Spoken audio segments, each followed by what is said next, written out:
بسم اللہ الرحمن الرحیم الحمد للہ رب العالمین والصلاة والسلام علی سید المرسلین وعلی آلہ واصحابہ وذریات اہل بیتہ وعلی جمیع المؤمنین والمؤمنات۔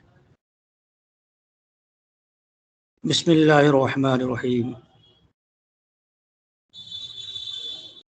بات چل رہی ہے کہ اقامت کے الفاظ کا تعین کیسے کیا جائے۔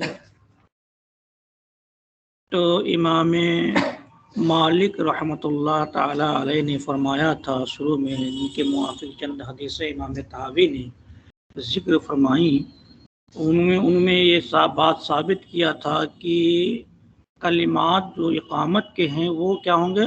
منفرد طور پر ہوں گے، سوائے لفظ قد کا۔ یہ صرف امام شافعی نے لفظ کہا ہے، یعنی امام شافعی کا موقف یہ ہے کہ سارے کلمات منفرد ہوں گے مگر قد کا مسئلہ۔ لیکن امام مالک رحمۃ اللہ علیہ کے نزدیک سارے کلمات کیا ہوں گے؟ منفرد کہے جائیں گے۔ اس سلسلے میں انہیں تمام حدیثیں پیش کی، امام شافعی نے کے موقع پر بھی حدیثیں آئیں، ان کو بیان کیا۔ پھر امام طحاوی رحمۃ اللہ علیہ نے ان حدیثوں کو ذکر جو حدیث امام اعظم ابو حنیفہ رحمۃ اللہ تعالی علیہ کے قول کی تائید کرتی ہیں۔ فرمایا کہ جناب بلال رضی اللہ تعالی عنہ کی جو روایتیں جناب انس بن مالک سے تھیں، اس میں تفصیل نہیں ہے، اس میں اختصار ہے، جبکہ جناب ابو محذورہ کی حدیث ہے، اور خود اوپر جو حدیث گزری ہے کہ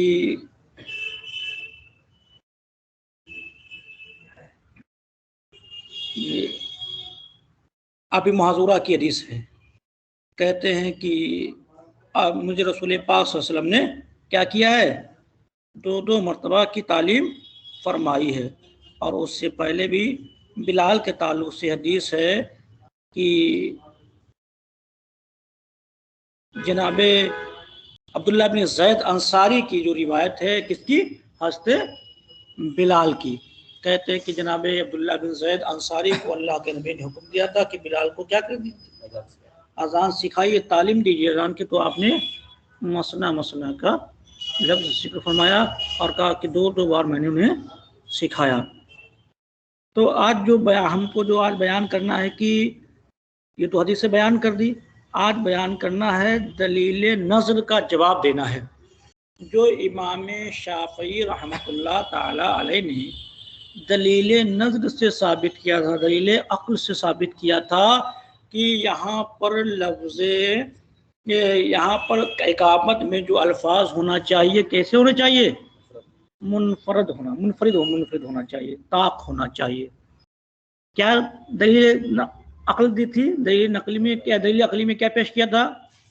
ضابطہ بیان کیا تھا کہ کہا تھا دیکھیے ہم اذان کے تمام کلمات کو دیکھتے ہیں، اذان کے تمام، تو ہم یہاں پر دیکھیے اللہ اکبر ایک کلمہ کہیں گے تاکہ بات آپ کو جلدی، اور اللہ اکبر ایک کلمہ، گویا کہ دو ہے نا، دو کلمہ آئے گا شروع میں، پھر اشہد اللہ الہ الا اللہ، اشہد اللہ الہ الا اللہ، دو بار، پھر اشہد ان محمد رسول اللہ، اشہد ان محمد، دو مرتبہ، پھر حی علی الصلاۃ، حی علی الصلاۃ، دو مرتبہ، پھر حی علی الفلاح، حی علی الفلاح، دو مرتبہ، جب پھر کہا اللہ اکبر ایک مرتبہ، ایک کلمہ کہا نا۔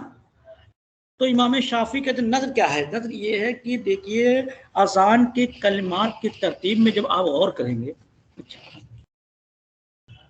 گے تو دیکھیے یہاں پر دو مرتبہ کلمات آئے ہیں، دو مرتبہ جو کلمات، اگر انہی کلمات کو اسی اذان میں دوبارہ لایا گیا، انہی کلمات کو اذان میں کہیں دوبارہ لایا گیا تو وہاں پر ایک مرتبہ، جیسے لفظ اللہ اکبر ایک کلمہ تھا، اللہ اکبر ایک کلمہ، دو کلمہ تھے، جب اسی کو اذان کے اختتام پر دوبارہ لایا گیا تو صرف ایک مرتبہ کہا گیا۔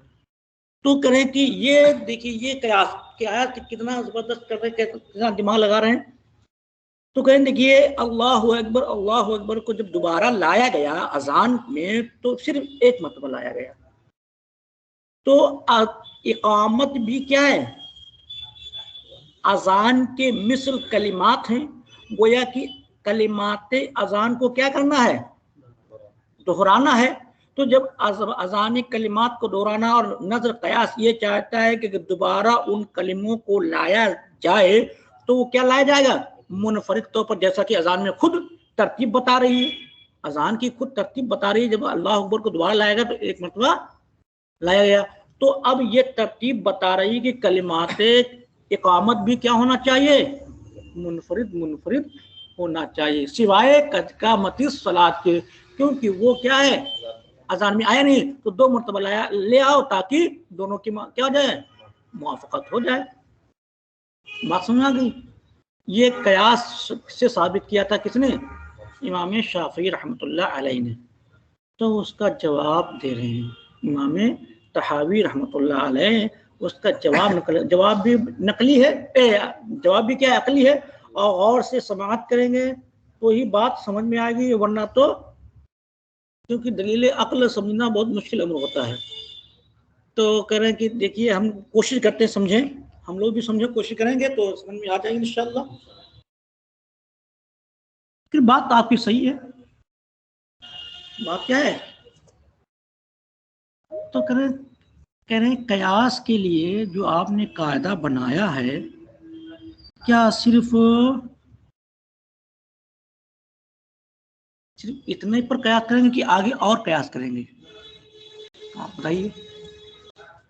کہا دیکھیے جیسے آپ نے قیاس کر کے یہ ثابت کیا ہے کہ کلمات اقامت کیا ہونا چاہیے، منفرد۔ قیاس یہ چاہتا ہے کہ اذان کی طرح کیا ہوں کلمات، اقامت کے کلمات ہوں۔ مثلا کیسے، سنیے وہ اس طرح سے کہ ہم دیکھتے ہیں کہ اذان کا افتتاح، ایک تو پہلا جواب سنیے، پہلا جواب تو بہت آسان ہے، اس کو سمجھنا بہت آسان کام، اس لیے میں نے اس کو بیان کر دیتا ہوں۔ امام طحاوی نے ان کے نظر کا جواب یہ دیا، دیکھیے آپ کیا اذان کو اقامت پر کیوں قیاس کرتے ہیں، اذان کا حکم الگ ہے اور اقامت کا حکم الگ ہے۔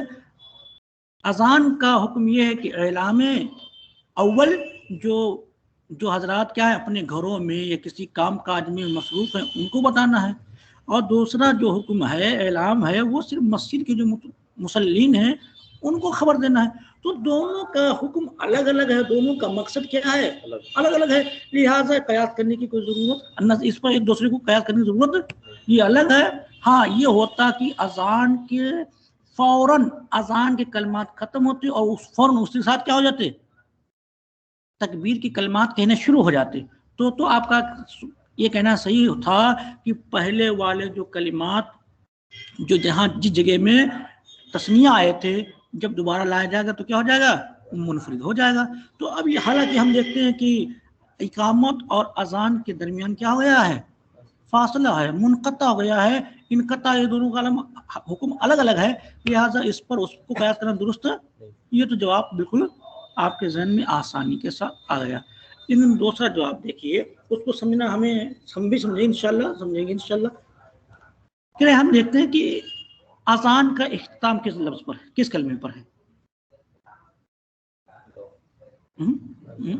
لا الہ الا اللہ ہے نا۔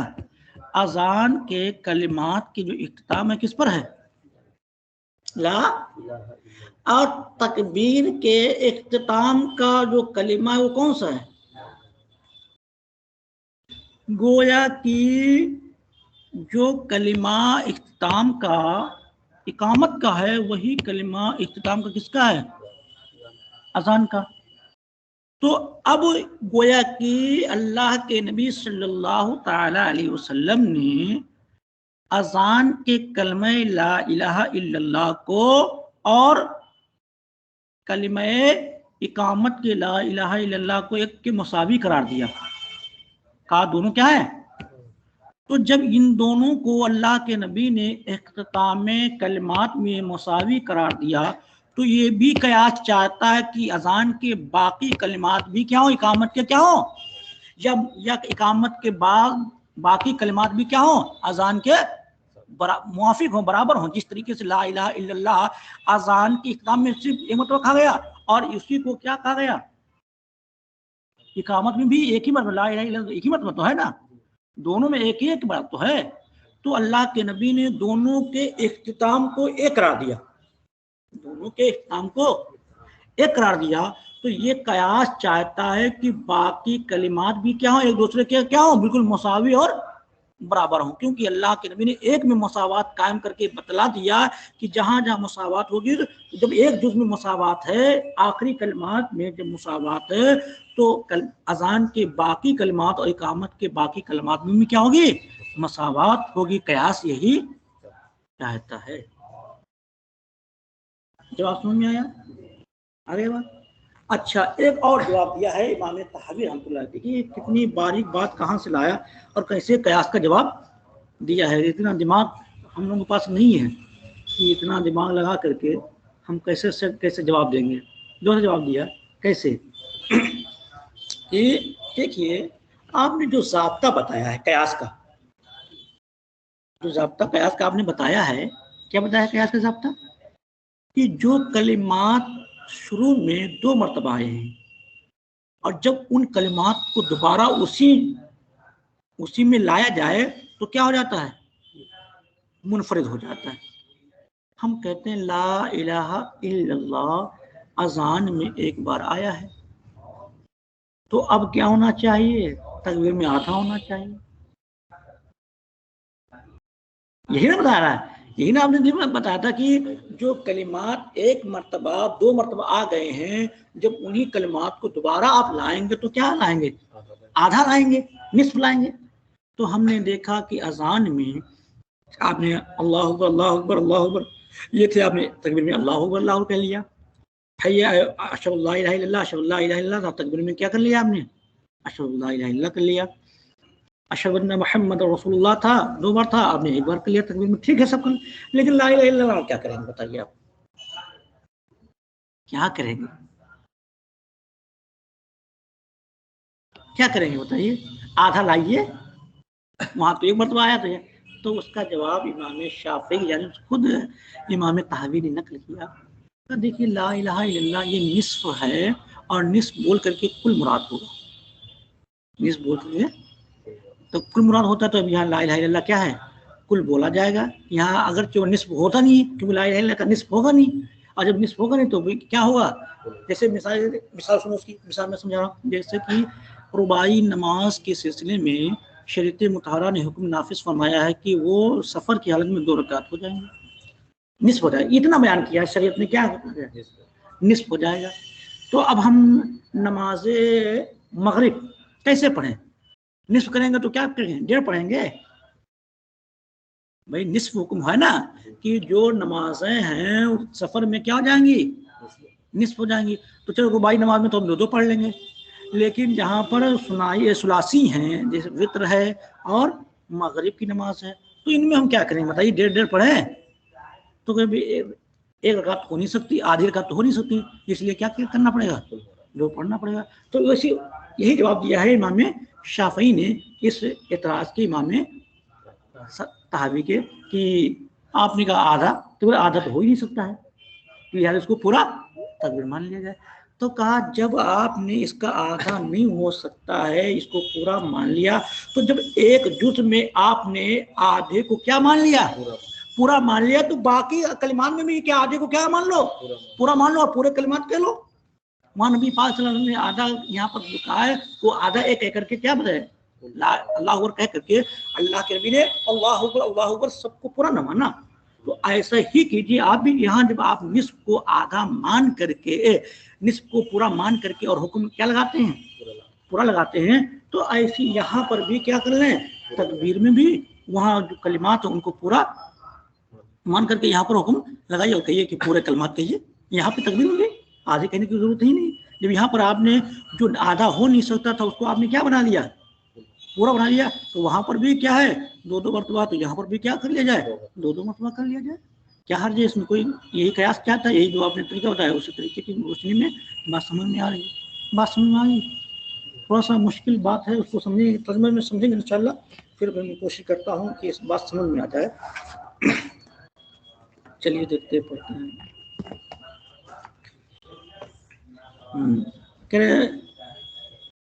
فتصحیح معانی هذه الآثار، اوپر سے چلیے ابو بکر و علی بن عباس، حدثنا ابو بکر و علی ابن عبد الرحمن، دونوں حضرات نے فرمایا حدثنا عفان قال حدثنا حمام قال حدثني عامر الأحول قال حدثني مكحول عن عبد الله بن محيرز حدثه أن أبا محذورة حدثه أن رسول الله صلى الله عليه وسلم علمه الإقامة 17 کلمہ۔ کہہ رہے ہیں کہ نبی پاک صلی اللہ علیہ وسلم، ابو محذورہ کہتے ہیں کہ بے شک نبی پاک صلی اللہ علیہ وسلم نے ہمیں کتنے کلمات سکھائے؟ 17 کلمات سکھایا۔ دوسری روایت ہے حدثنا علی بن معبد قال حدثنا موسیٰ بن داؤد قال حدثنا حمام۔ پھر حدیث ہے حدثنا محمد بن خزیمہ قال حدثنا محمد بن سنان قال حدثنا حمام عن عامر الأحول مكحول عن ابن محيرز عن ابي محذورة عن رسول الله صلى الله عليه وسلم مثله۔ حدثنا ابن ابي داود قال حدثنا ابو ولید ابو عمرو الحوزی قال حدثنا حمام تحویل السند، وحدثنا محمد بن خزیمہ قال حدثنا حجاج قال حدثنا حمام قال حدثنا عامر الأحول قال حدثنا مكحول عن ابن محيرز حدثه انه سمع ابا محذورة، کہنے کہ حدیث کو بیان کیا تھا انہوں نے ابو محذورہ کو فرماتے ہوئے سنا، یقول کہہ رہے تھے علمنی رسول اللہ صلی اللہ علیہ وسلم الاقامہ 17 کلمہ، کہ نبی پاک صلی اللہ علیہ وسلم نے مجھے 17 کلمہ کیا کیا ہے؟ سکھایا ہے۔ اب کرے فتصحیح معنی هذه الآثار، یعنی ان حدیثوں کے معنی کو صحیح رکھنا اگر آپ چاہتے ہیں تو، ان حدیثوں کے معنی کو کیا کرنا ہے؟ صحیح رکھنا چاہتے ہیں تو یوجب، واجب کرے گا، ان حدیثوں کے معنی کی تصحیح واجب کرتی اس بات کو اقامت اذان کے برابر ہو، اذان مثل برابر ہو۔ کیوں؟ کیونکہ اگر ایسا نہیں کریں گے تو پھر ان حدیثوں اور ان حدیثوں کے معنی میں کیا ہو جائے گا؟ تضاد ہو جائے گا۔ پہلی والی حدیثیں منفرد پر دلالت کر رہی ہیں اور یہ حدیثیں کس پر دلالت کر رہی ہیں؟ جفت پر، سنائی پر دلالت کر رہی ہیں۔ تو اب ایسی صورت میں ان معنی کو برقرار رکھنے کے لیے صحیح قاعدہ کیا ہوگا کہ پہلی والی حدیثوں میں بھی کیا کر لیا جائے؟ مثنی کا اعتبار کر لیا جائے۔ اور ایک ہی اصول کا قاعدہ بھی، اصول شرع کا قاعدہ بھی ہے، آپ اس میں پڑھیں گے انوار وغیرہ میں، کہ جب ایک حکم مطلق ہو اور دوسرا حکم مقید ہو، ایک حکم کیا ہو؟ مطلق، اور حادثہ کیا ہو؟ ایک ہی ہو، حادثہ کیا ہو؟ ایک ہی ہو۔ انوار میں وجوہ فاصلہ کے بیان میں بیان کیا گیا ہے۔ تو ہمارے نزدیک موقف یہ ہے کہ جب حادثہ ایک ہو، حادثہ بھی کیا ہو؟ ایک ہو، اور حکم بھی کیا ہو؟ اور واقعہ بھی کیا ہو؟ ایک ہو، اور مطلق، ایک میں مطلق ہو ایک میں مقید ہو، تو ضابطہ یہ کہ مطلق کو مقید پر محمول کیا جائے گا اور حکم مقید پر لگایا جائے گا۔ جیسے کہ یہاں پر اقامت کے سلسلے میں ایک میں مطلق، ایک میں ایک ہے اور ایک میں دو ہے، تو ضابطہ یہ ہے کہ ایسی صورت میں کہ ایک والے کو کس پر محمول کیا جائے؟ دو والے پر، اور اس میں کیا لگایا جائے؟ دو کا حکم لگایا جائے۔ تو یہاں پر بھی تو اب جب اگر ان معنی کو صحیح رکھنا چاہتے ہیں تو کیا کرنا ہے؟ تو واجب ہوگا کہ اقامت ہو اذان کے مثل برابر علامہ کرنا، جیسے کہ ہم نے ذکر کیا ہے، تو ہی ان حدیثوں اور دونوں حدیثوں میں موافقت ہو پائے گی، ورنہ حدیثوں میں کیا ہو جائے گا؟ تضاد ہو جائے گا، مخالفت لازم ہے۔ لینا اب کہہ رہے ہیں کیوں ایسا کرنا واجب ہے؟ اب ما قول کی حدیثوں میں کیا کریں گے؟ یہ معنی کی توضیح کریں گے۔ لِأَنَّ بِلَالًا اُخْتُلِفَ فِيمَا أُمِرَ بِهِ، بے شک جن باتوں کو بلال کا حکم دیا گیا ہے اس میں اختلاف کیا گیا ہے، من ذالک، اس سلسلے میں کہ وہ ایک تھی کہ ایک مرتبہ سکھایا گیا تھا کہ دو مرتبہ کی تعلیم تھی، دو مرتبہ کہا تھا کہ ایک مرتبہ۔ کیوں؟ کیونکہ ابھی ابو محذورہ کی حدیث میں دو ہے، اور خود بلال ہی رضی اللہ تعالی عنہ کی حدیث جو عبداللہ بن زید انصاری کے حوالے سے اس میں بھی کیا ہے؟ دو ہے، اور ما قبل میں کیا ہے؟ تو اب دیکھیے خود جناب حضرت بلال رضی اللہ تعالی عنہ کے اقوال میں کیا ہو گیا؟ اختلاف ہو گیا نہیں ہو گیا؟ ثابتہ ہوا من بعد تسنیہ، اور یہ ثابت ہو گیا کہ اس کے بعد تسنیہ پر تھے. اس کے بعد کیا تھے؟ تسنیہ. یعنی نبی خود بیان ہے خود، میں نبی پاک صلی اللہ علیہ وسلم کے بعد بھی کیا کہہ رہے؟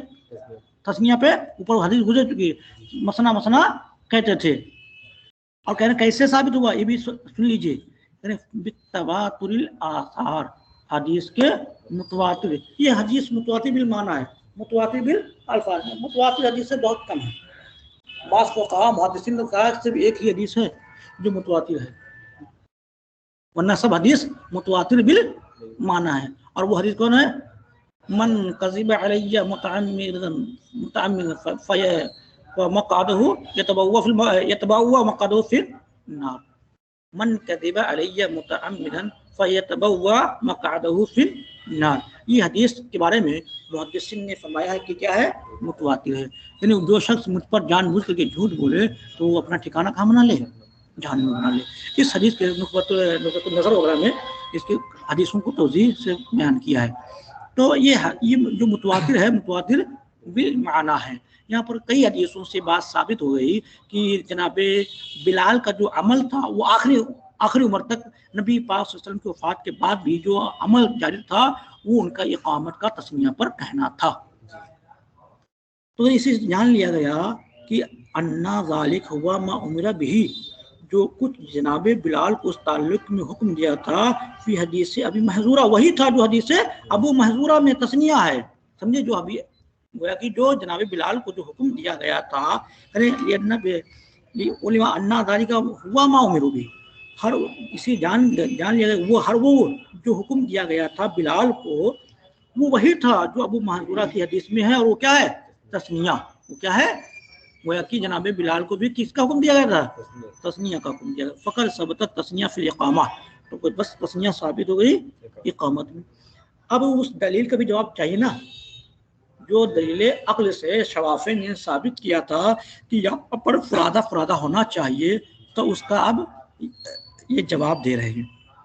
اما وجہ ذالک من طریق نظر، اور وہ دلیل جو طریقے نظر پر تھی، یعنی دلیل عقلی تھی. فَإِنَّ قَوْمًا احْتَجُّوا فِي ذَلِكَ، تو کہیں اس قوم نے جو دلیل قائم کی تھی اس سلسلے میں، وہ یہ طریقہ تھا. ان کا طریقہ کیا تھا؟ طریقہ بیان کریں گے پھر اپنا جواب دیں. مما یقول، جو کہتے تھے اس سلسلے میں، الاقامت تفردا مرتن، کی اقامت کیا ہوگی؟ منفرد طور پر الگ الگ ہوگی. بالحجت التی، اسی دلیل سے جو ہم نے ذکر کر دیا ہے ان کے لیے اس باب میں. مما یقرر، اور وہ کیا بیان کیا تھا انہوں نے؟ کیا قاعدہ بیان کیا؟ مما یقرر فی الاذان، جو مقرر ہوگا اذان میں. مما لا یقرر، اور وہ جو مقرر نہ ہو. فکانت الحجت فی ذالک، تو ان کے اس سلسلے میں حجت یہ تھی کہ ان الاذان کما ذکروا، اذان وہ جیسا کہ انہوں نے کیا ہے؟ ذکر کیا ہے. اما کانا مما یذکر فی موضع، رہا وہ جو ذکر کیا جائے دو جگہوں میں.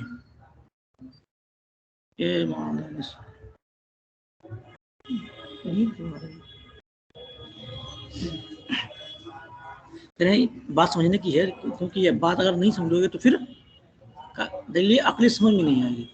پھر اما ما کانا منہ مما یذکر فی الموضع، اس میں سے جو کچھ، کس میں سے؟ یعنی اذان میں سے جو کچھ ذکر کیا جائے گا دو جگہوں میں.